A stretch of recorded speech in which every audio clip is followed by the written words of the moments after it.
Va a tirar todo. Bueno, buenos días. Estamos acá con los chicos de la historieta para dar un poco más del pantallazo de todo esto de la música medieval, antigua y las escrituras. Primera pregunta, ¿cómo ocurrió esto de la escritura, no? ¿Cómo se fue creando el sistema de la música que hoy en día conocemos?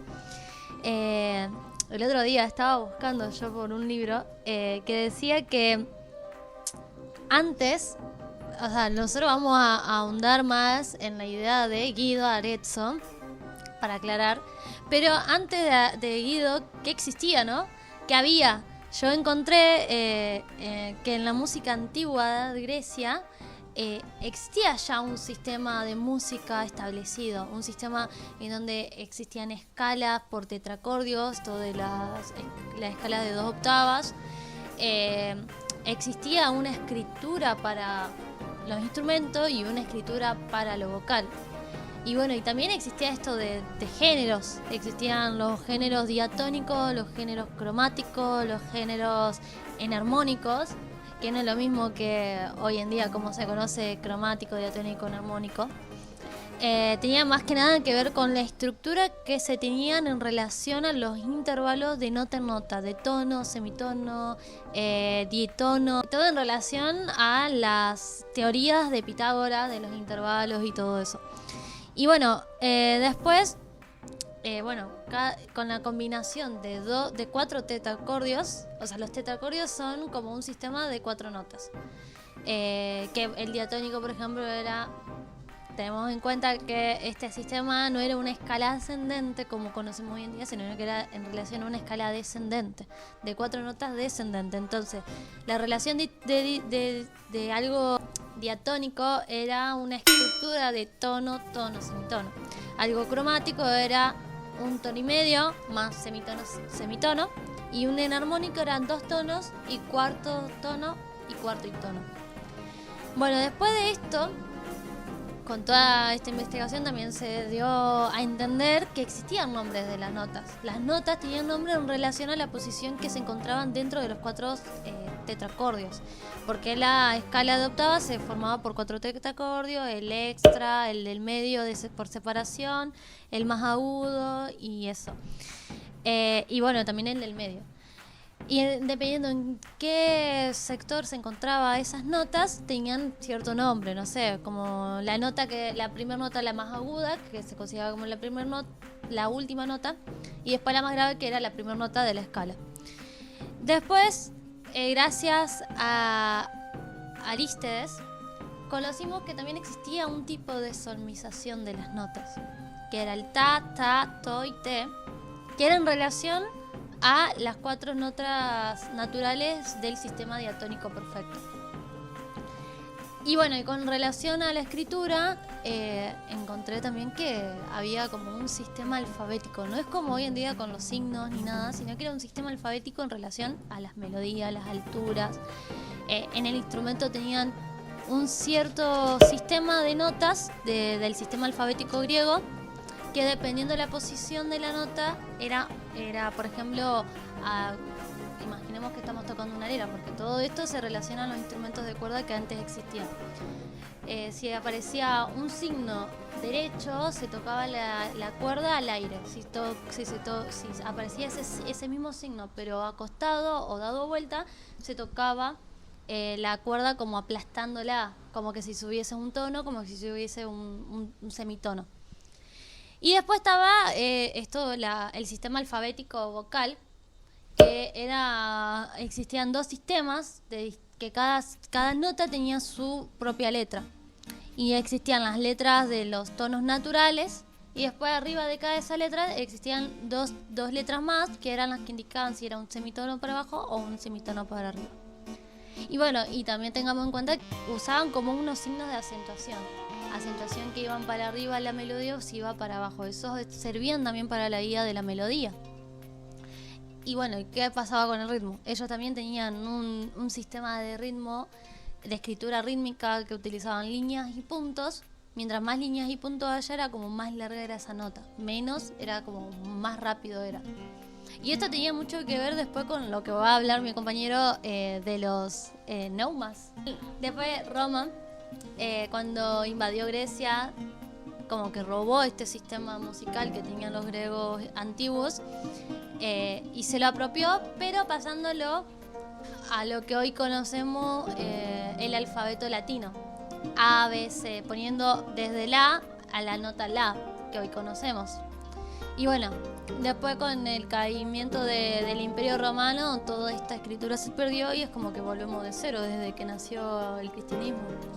Bueno, partiendo entonces del primer milenio, cuando empieza a sentarse el cristianismo, la música empieza a tomar un rol más protagónico al momento de transmitir las ideas de Dios y de idolatrarlo y hablar sobre él, digamos.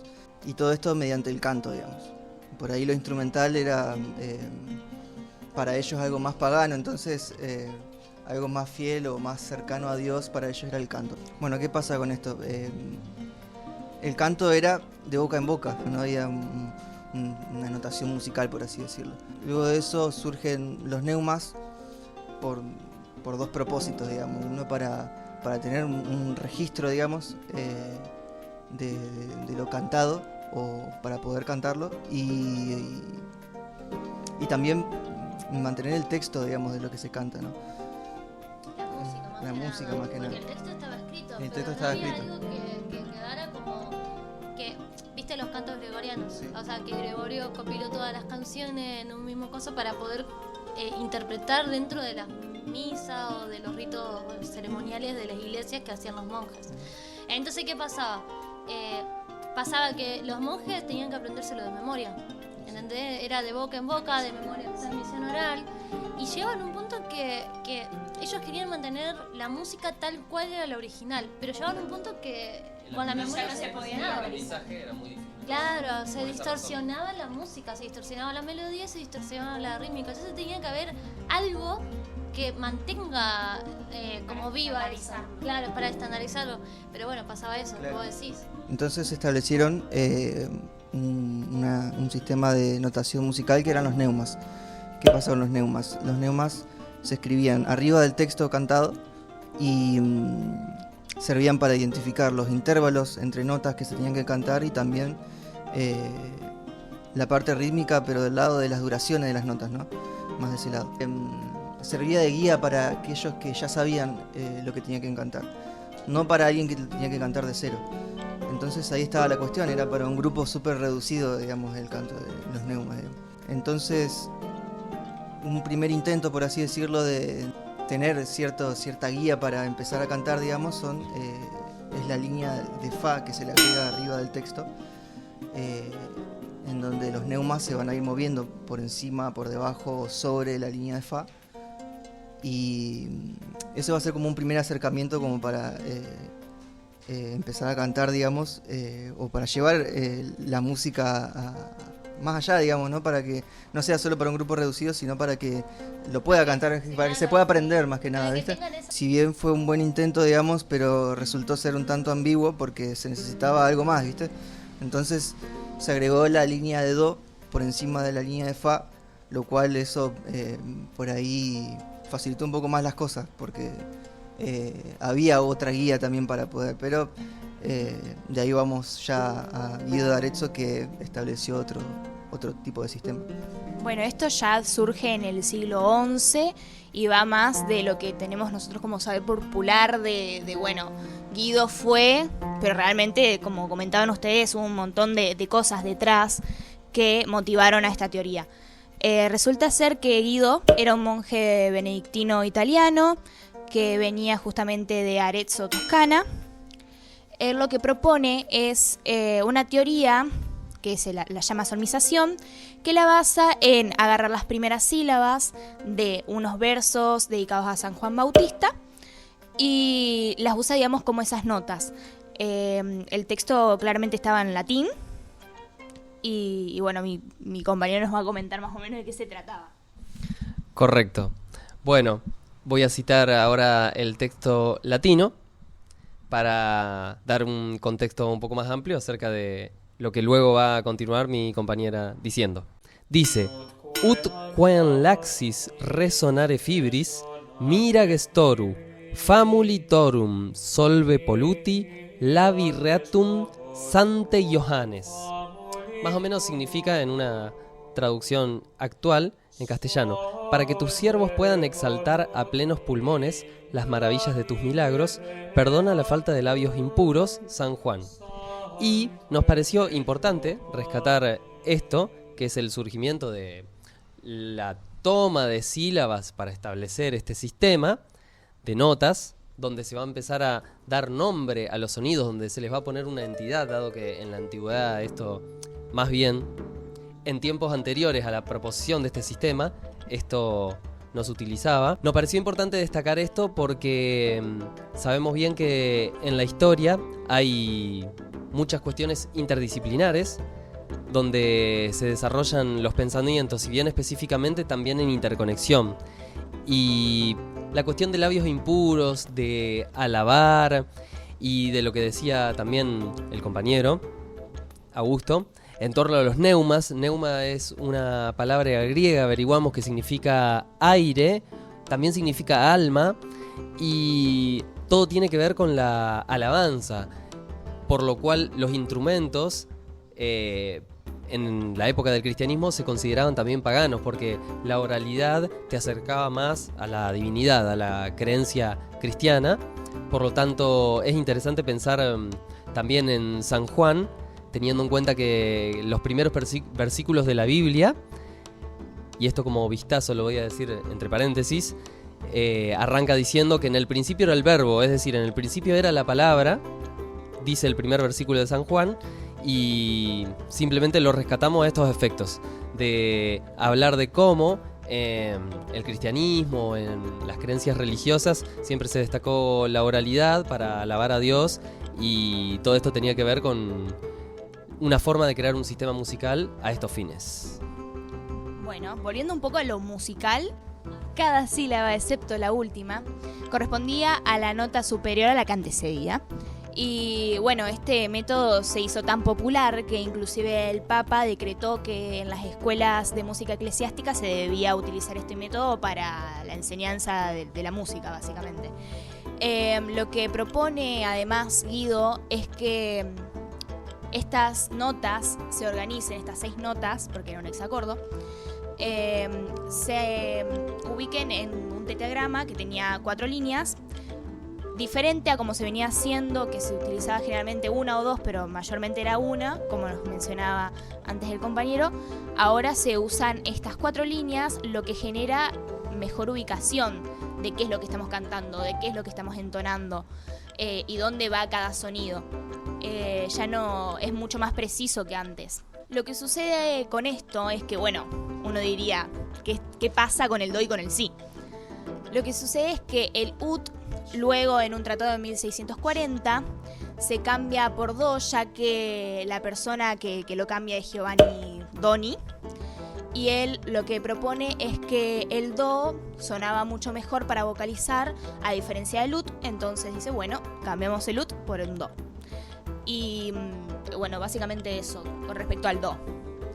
Correcto, así como eso con respecto al do, podemos pensar el si como surge, puesto que en la solmización no estaba, y en el tratado que mencionó mi compañera Abril, el si en honor a Saint Johannes, a San Juan, por esa sigla Saint Johannes, SI, se termina por dar legitimidad, y esto no estaba todavía consensuado en el sistema de la solmización, producto de que la nota si era parte de un intervalo que tenía que ver con el tritono, que estaba prohibido.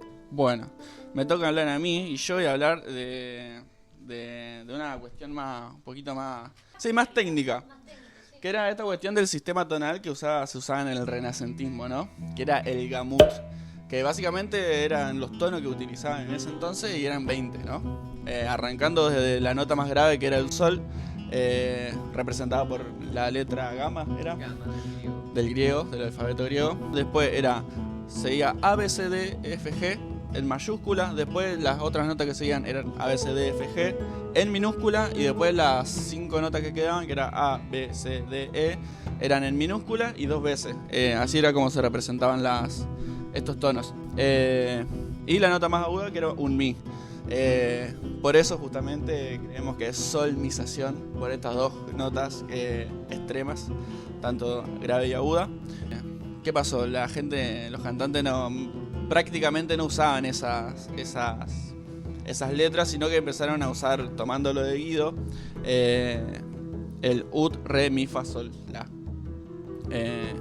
Y de ahí es donde vienen todo lo que fueron los hexacordios. Había 3 tipos de hexacordos, ¿no? Estaban los naturales, los que se formaban a partir de do, en ese momento era ut, la nota, ut, re, mi, fa, sol, la. Los que se formaban a partir de sol, que eran los hexacordos duros, que era sol, la, si, do, re, mi. Y los que se formaban a partir de fa, que eran fa, sol, la, si bemol, do, ut y re. Bueno, o sea, netamente eran lo mismo, porque tenían la misma relación interválica de tono, tono, semitono, tono, tono. La diferencia era ese bemol que aparece en el fa, que es para no generar en el si. Claro, en el hexacordo que se forma de fa, ese bemol que aparece en el si es para no generar que no aparezca esta cuestión del tritono maldito. Llevando esto los hexacordos aplicado a este sistema tonal del gamut, se iban formando a partir del sol, arrancaban las primeras 6 notas, después se volvía a formar otro hexacordo a partir de do, o de la letra C, mejor dicho, se formaba otro. Después a partir de la letra F se formaba otro, y de la letra G otro. Y así sucesivamente, cada vez que aparecía ese que le tocaba esa letra en el orden, aparecía un hexacorde nuevo. Se llegaban a formar 7 hexacordes diferentes, que había 3 hexacordios duros que se formaban a partir de sol, 2 naturales que formaban a partir de do, o de ut o de c, y 2 suaves que se formaban a partir de f. Bien, después en las piezas, en lo que se cantaba en ese entonces, uno podía encontrar que había que generalmente se usaban 2 tipos de hexacordos. Siempre se usaba uno natural, y aparte se podía combinar con uno duro o con uno grave. Dependiendo de la obra, había que unar más o menos qué notas tenía, y ibas viendo cómo llamar a esa nota. Dependiendo del contexto, ¿no? Después todo esto, como para una cuestión de poder aprenderlo y enseñarlo y nada, y también para memorizar toda esta cuestión de las notas, se empezó a usar el sistema de la mano guidoniana. Básicamente consistía en cada articulación de la mano, se le adjudicaba, se le daba una nota, un tono del gamut. Y también el orden de los hexacordios que se formaban a partir de él. A partir de ahí, los directores de coro lo usaban para poder guiar al coro, si se perdían en una nota, marcar en qué parte de la obra estaban o qué nota estaban cantando, enseñar que había que cantar. También para improvisar se usaba mucho. Y bueno, más o menos por ahí. Bueno, muchas gracias, Rama. Haciendo alusión a lo que había hablado mi compañera Delphi al principio de la charla, las 3 estructuras, que son armónicos, diatónicos y cromáticos, en combinación dan una sumatoria de 21 sonidos, a diferencia de la actualidad con el sistema tonal, que el sistema tonal propone de do a do en la octava, de la nota de do a do, un conjunto de 12 sonidos, el conjunto de los tonos y semitonos. Como crítica a todo crítica pedagógica a todo el sistema de la solmización que propone Guido, Bartolomé Ramos de Pareja en el siglo XV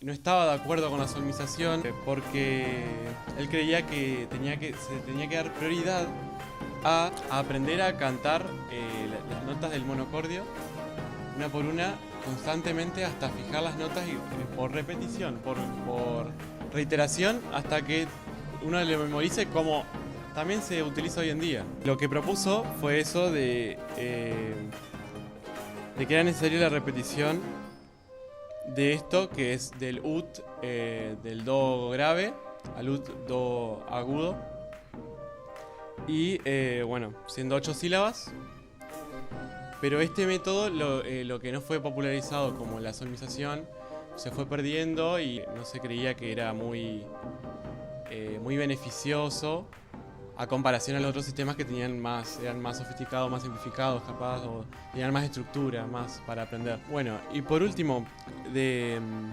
mi parte, voy a hablar del término solfeo que apareció después de... el solmización se cambió por solfeo, el término que usamos hoy en día, que sale de las notas solfa, y que fue mediante la aceptación del séptimo grado, la cual mis compañeros hablaron y desarrollaron muy bien, que en la Edad Media no se aceptaba, ya lo nombraron por el trítono maldito que se consideraba, y bueno, cuando fue aceptado, pasamos del hexacordio a el heptacordio, por la aceptación del séptimo grado. Bueno, y para hacer una suerte de síntesis, pensando qué nos aporta todo esto que decimos, de qué nos sirve, como observamos en el curso de la historia, los cambios de los sistemas de pensamiento y de las proposiciones de ideas son inevitables, siempre van cambiando, siempre van mutando, y podemos pensar que se tiende a la síntesis de la información cuando se especifica un campo del conocimiento, y esto de sintetizar la información tiene que ver con la facilidad de transmitirlo, de enseñarlo, de que se vuelva un acceso pedagógico para las generaciones venideras. Siempre en la historia fue eso, como buscar la síntesis de la información para una cuestión de eso, de poder transmitirlo, de que sea más plural, más colectivo. Poder estandarizar los métodos, como hoy en día en Occidente se estandarizó el sistema tonal, para que no sea difícil la comunicación de obras entre países, entre culturas. Y además esto del estandarizar también hace que se universalice y decir, lo que en un momento fue tal vez para un grupo de gente, digamos, como obviamente sabemos que más allá de lo que se estandariza o de lo que se populariza, en este caso como quisimos decir esto de lo de Guido, de que había un montón de prácticas en otros lugares que venían anteriormente a plantear todas estas cuestiones y que se retomaron en una teoría, también hubo un montón de otras prácticas que no fueron tal vez famosas, pero lo que es como central siempre suele ser más privado o más para personas de una clase en específica. Entonces yo creo que también lo que se trata es de que sea universal, de que todos podamos aprenderlo. Hablando de todo esto es como que te pones a pensar, si todos creemos que el sistema empezó a crearse así mitológicamente de Guido a Detso, y acabamos de ver que también esto existía desde la antigüedad, o sea, desde cuándo existe la música, ¿no? Porque si los griegos ya tenían un sistema totalmente muy elaborado de los sonidos, de las notaciones, ¿qué hubo antes, ¿entendés? Como hubo algo antes de Guido, que hubo antes algo de la antigüedad, de los griegos. Es re loco porque después pensás, existieron entonces un montón de otras escrituras, un montón de otros sistemas que ganó la de Arezzo, pero pudieron haber existido y pudieron haber ganado en una de esas suertes. Es como re loco pensar porque hoy estamos viendo esto, pero ¿qué quedó atrás, no? ¿Qué quedó tapado? ¿Qué quedó fuera de lo que no podemos conocer? ¿Qué no quedó registrado, no? Porque todo lo que estamos viendo son cosas dentro de todo un poco registradas. Son recortes, no es todo lo completo, ¿no? Quería decir, en torno a lo que plantea Delphi, me parece muy interesante qué no quedó registrado, qué quedó por fuera o qué rescatamos. Lo que sí sabemos, aparte del registro que disponemos, obviamente, que tiene que ver con la solmización de la que hablamos, es que aparte de ese registro neto, podemos leer entre líneas que hay el registro de una intención también. Y esa intención tenía que ver con compendiar el conocimiento para hacerlo más accesible al aprendizaje, para que todo el mundo pueda verlo como algo más posible de hacer y no reservado a una élite o no reservado a instituciones eclesiásticas monásticas muy exclusivas donde solamente un grupo muy pequeño podía acceder a ese conocimiento y no otros, como si luego se va gestionando a través de estos sistemas.